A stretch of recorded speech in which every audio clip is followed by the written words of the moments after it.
hair. I've done hair since I was 17. Shh.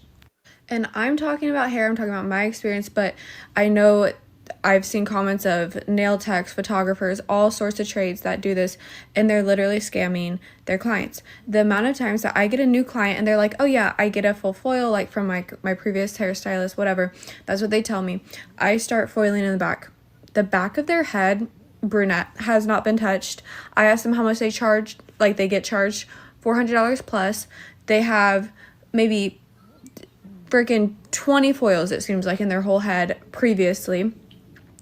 It's brassy. It has tiger stripes, like splotches, just done terribly.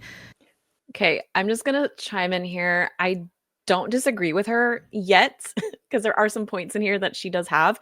However, no matter who is sitting in your chair and they got their hair done by another stylist, the new stylist is always going to be judging the work of the previous stylist. That's normal because in a hairstylist world, we all think that we can do it better than the last person. Terribly. The amount of cuts that I get that are uneven, like from their previous hairstylist. And they're being charged an arm and a leg. And it's not just individual, like booth rent hairstylists, it is huge salons. Like I work in a pretty bougie area in Kansas City. And there's like a salon down the street from me that is like kind of, I feel like, our competition. And they're so overpriced, so overpriced. It's a very popular salon, very hoity-toity. And the amount of girls that I hear get literally scammed, like they're lying about the prices.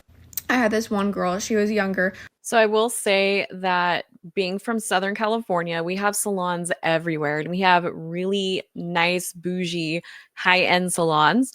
And just recently, I did a model's hair that lives in Santa Monica and drove all the way to South OC, which everyone thinks that that's considered San Diego, but it's not. And so she drove really far to come get her hair done with me twice at this time. And she actually got her hair messed up at one of the most expensive, bougiest hair salons in Beverly Hills. And she just happened to go to a hairstylist that kind of just didn't really love what she does. And she just didn't do a great job. And that happens. You're going to find high end priced things and services in bougie areas that aren't worth it. But you, as a consumer, need to do your research on who you're going to and know the quality that you're getting. And you can do this by looking at the Instagram pages, going to their website, looking at the reviews. I mean, there's just so many things. And then, of course, doing a consultation and getting to know the stylist before you even exchange any cash. So I'm going to skip ahead here because she just kind of goes into a story on how a mother and daughter got the same exact services and then got charged two different prices. And this is her form of scamming, which I do kind of agree. But like at the same time, it's a different head of hair. Wasn't there. I don't know what the whole circumstances are. And at the end of the day, if a stylist or anybody that runs their own business sets their price, that's their price. And you either agree to pay it or you don't. So yeah, all the hairstylists and different people like defending this, I know how much time it takes. I know how much training I have. I know how much color costs, how much rent costs. Obviously, I know all these things. You can still charge a fair price. We should not be charging lawyer fees, like the amounts that lawyers charge per hour to do hair. It's not like that. It's hair. It is hair at the end of the day. It's a luxury service, of course, as in like, yeah, it comes after you pay rent and you pay your all your bills. Like, yeah, not everybody can get their hair done, but most people should be able to get their hair done. Most people should be able to. It just should not cost over $400 to get a full foil, and you don't even get a full foil. So what I'm seeing here is this stylist, and like a lot of hairstylists, think with their own wallet. They think that because they can't afford it, that their clients can't afford it, so they start to be reasonably priced. And I think a lot of this is because we are in an industry full of women. We have a lot of feelings, and we don't look at our business like a business. We're really involved with how it should be, how it should feel, how it should this. And I don't know. I just don't buy into that. I've been there, done that.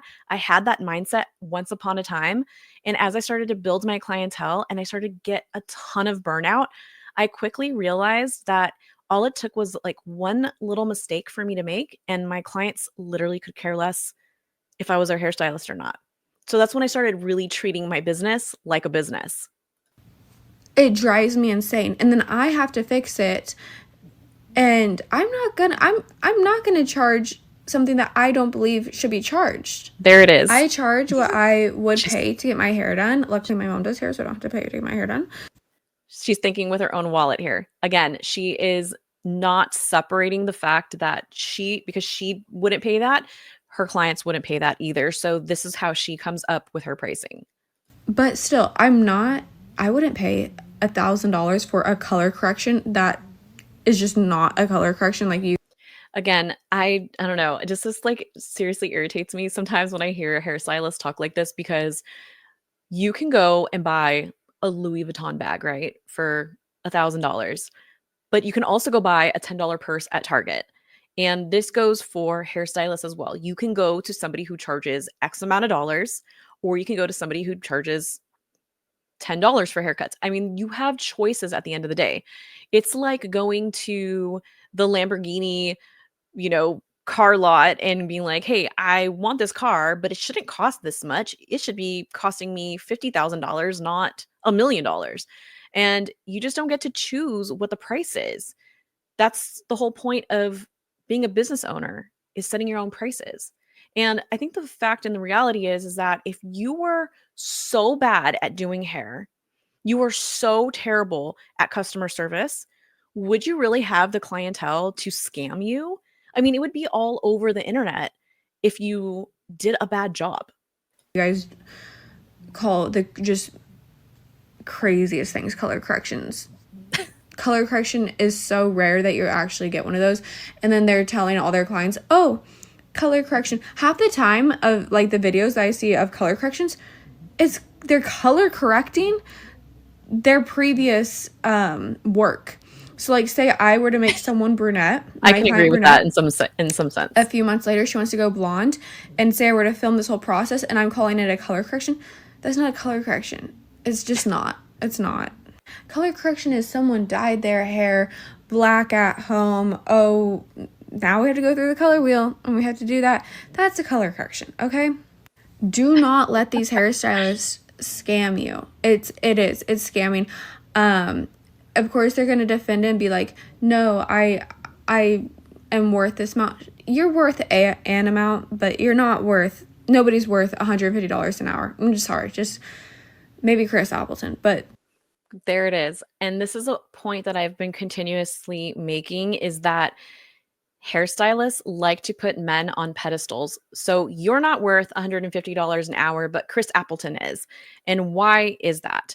And my whole thing is that what the vast majority of the public does not know is that these celebrity hairstylists actually make well over $150 an hour. They are making astronomical day rates, you guys. I have friends that do celebrity hair, and it can be anywhere from $5,000 day rate all the way, I've seen $30,000 for a day rate. So $30,000 to do hair as a celebrity hairstylist, to be on set for something, to get contracted for something. I'm talking about like thousands of dollars. So do you really think that Chris Appleton is charging $150 an hour to do hair? I don't think so. nobody's worth that. And I think most people, like I said, should be able to get their hair done. If you want to be a blondie and you work a minimum wage job, you should be able to get that if you save up a little bit of money. That's just my opinion. Maybe I'm crazy. Now, of course, if you're talking extensions and four wefts and like Whatever you think is more of value is what you're saying, requires more skill set. And I think this is the argument that a lot of hairstylists continue to make, is that they have put in a lot of time and energy into learning what you think is like basic stuff. But again, I just don't think it's anybody's business how to run someone else's business. Like, that's their business.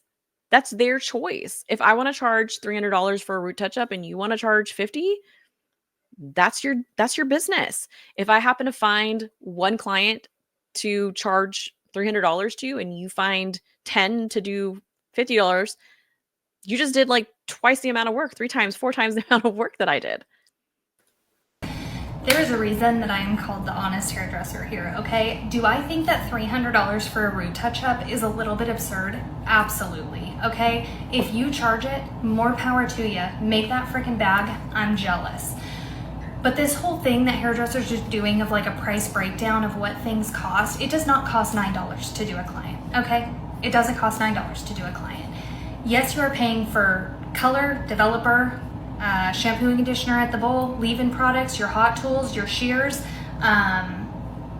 insurance just in case somebody sues you, and then on top of that, you're paying booth rent, which is very expensive. Credit card unless fees. You're at a commission salon where they're taking 50% of your earnings. You're also paying for health insurance, which can be upwards of $900 a month, and taxes. And who's paying for that?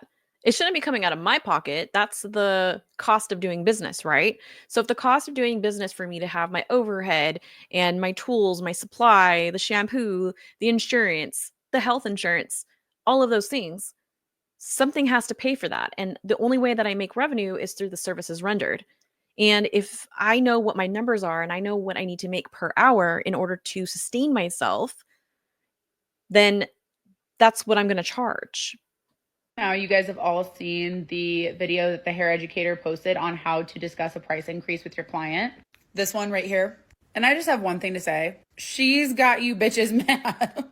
Now, I saw this video a few days ago and I haven't gone back to check the comments again, but when I was scrolling through them, there was a bunch of hairstylists that were saying, well, as a hairstylist, this is absolutely insane. As a hairstylist, I would never charge something like this. And then I saw two people on my For You page discussing the video. One of them was a hairstylist and one of them was an esthetician. And they both brought up the cost of products, saying there's no way that you would be charging that much just because of the cost of product, because it's X amount. And then the stylist was literally breaking down the cost of the product per ounce so that she could say that there's no way that this price increase was because of product cost alone. And I'm not sure why people are forgetting that the other part of her reasoning for a price increase is her demand.